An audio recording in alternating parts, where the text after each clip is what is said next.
विक्रम नगर में विक्रम नाम का एक राजा था जिसके पास एक बुद्धिमान चिड़िया थी और राजा अपनी चिड़िया को बहुत प्यार करता था। वहीं टूनी चिड़िया भी राजा से उतना ही प्रेम करती थी जितना कि राजा जहाँ जहाँ जाता था टूनी चिड़िया राजा के साथ साथ वहाँ ही जाया करती थी। एक बार राजा अपने सेनापति और सैनिकों के साथ किसी बात पर चर्चा कर रहे थे, तभी टूनी चिड़िया उड़कर वहाँ आ जाती है और राजा के पास आकर बैठ जाती है। राजा को ये देखकर आश्चर्य होता है और राजा टूनी चिड़िया से पूछते हैं, मेरी प्रिय चिड़िया, आज तुम्हारा चेहरा ऐसे उतरा हुआ क्यों है? आज तुम बहुत उदास नजर आ रही हो।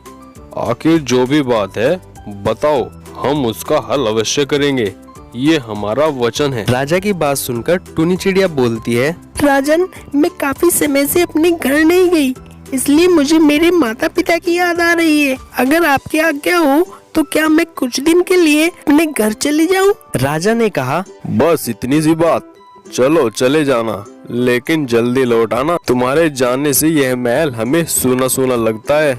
अगले दिन टूनी चिड़िया अपने घर के लिए निकल पड़ती है और वो अपने घर पहुंच जाती है। उसे देखकर उसके पिता बहुत खुश होते हैं। अरे बेटा टूनी, तुम ठीक हो? बहुत दिन बाद आना हुआ। हमारे महाराज भी कुशल तो हैं? हाँ पिताजी, सब कुशल है, बस आपकी याद आ रही थी इसलिए मैं आ गई। और माँ कहाँ गई है? अरे तुम्हारी माँ बाहर गई है, अभी आ जाएगी।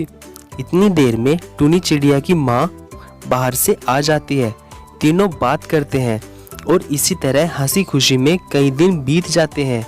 फिर एक दिन टूनी चिड़िया, अच्छा मुझे निकलना होगा, आप दोनों के साथ रहकर इतने दिन का पता ही नहीं लगा। मुझे महाराज के लिए पर्वतों पर से अमर फल भी लेना है। मैं उसे महाराज को उपहार के रूप में दूंगी तो महाराज बहुत खुश हो जाएंगे। और टूनी चिड़िया पर्वतों पर जाने के लिए निकल पड़ती है। वो घने जंगलों से होती हुई उस पर्वत पर पहुंच जाती है जहां वो अमर फल का पेड़ होता है। मैं इस खतरनाक जंगल में तो आ गई, लेकिन मुझे अब तक अमर फल का पेड़ कहीं दिखाई नहीं दिया। फिर अगले पल टूनी चिड़िया को एक पेड़ दिखता है जो पूरे वन में अकेला ही चमक रहा होता है। जब टूनी चिड़िया उस पेड़ के पास पहुंचती है तो वो देखती है कि उस पेड़ पर केवल एक अजीब सा फल लगा होता है। वो समझ जाती है कि ये ही अमर फल है। टूनी चिड़िया उसे अपने पीठ पर रखकर उड़ने लगती है, लेकिन रास्ते में मौसम बहुत खराब हो जाता है। अंधेरा बहुत घना हो गया है और मौसम भी बहुत खराब हो गया है। अब इस वक्त निकलना सही नहीं होगा।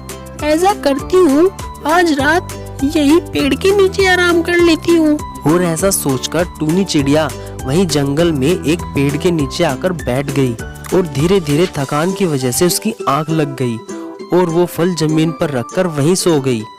लेकिन तभी पास के पेड़ से एक खतरनाक सांप जो उस फल पर अपने दांतों से हमला कर देता है और कहीं अंधेरे में गायब हो जाता है। सांप के काटने की वजह से फल में जहर फैल जाता है, लेकिन टूनी चिड़िया को इस बारे में कुछ भी पता नहीं होता। सुबह को जब उसकी आंख खुलती वो सीधे महल की ओर जाती है और सीधे महाराज से मिलने के लिए उनके पास जाती है। ये देखिए महाराज, मैं आपके लिए अमर फल लाई हूँ, इससे आपके सारे रोग दूर हो जाएंगे और आप और अधिक युवा लगने लगेंगे। महाराज इससे बहुत प्रसन्न हुए। क्या सच में इसे खाने से मेरे सारे रोग दूर हो जाएंगे और मैं और अधिक युवा बन जाऊंगा? लाओ लाओ, फिर देरी कैसी, ये फल मुझे दे दो। फल लेने के लिए राजा ने जैसे ही हाथ बढ़ाया, सेनापति ने उन्हें रोक लिया। रुकिए महाराज, बिना जांचे परखे ये फल खाना आपके लिए उचित नहीं है। हमें टूनी चिड़िया पर पूरा विश्वास है सेनापति, फिर क्या दिक्कत है? फिर भी तुम्हारी तसल्ली के लिए तुम चाहो ये जांच कर सकते हो। सेनापति ने उस फल को एक कुत्ते के सामने रखा। कुत्ते की उस फल को खाते ही तुरंत मौत हो गई। ये देखकर राजा बहुत क्रोधित हो गए।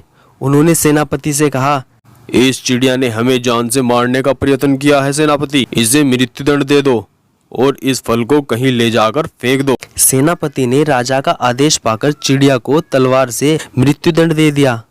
उसका फल एक जंगल में फेंक दिया। कुछ साल बाद ठीक उसी स्थान पर जहां सेनापति ने वो फल फेंका था, वहां पर एक पौधा निकल आया। यह देखकर राजा को लगा यह उसी जहरीले फल का पौधा है। उसने सभी को आदेश दिया, उस पेड़ का फल कोई नहीं खाएगा, उस पेड़ के फल जहरीले हैं। कुछ दिन बाद एक वृद्ध व्यक्ति उस पेड़ के नीचे आराम करने के लिए रुका। उसे भूख काफी जोरों से लग रही थी और वो बूढ़ा व्यक्ति उसी पेड़ के नीचे बैठ गया।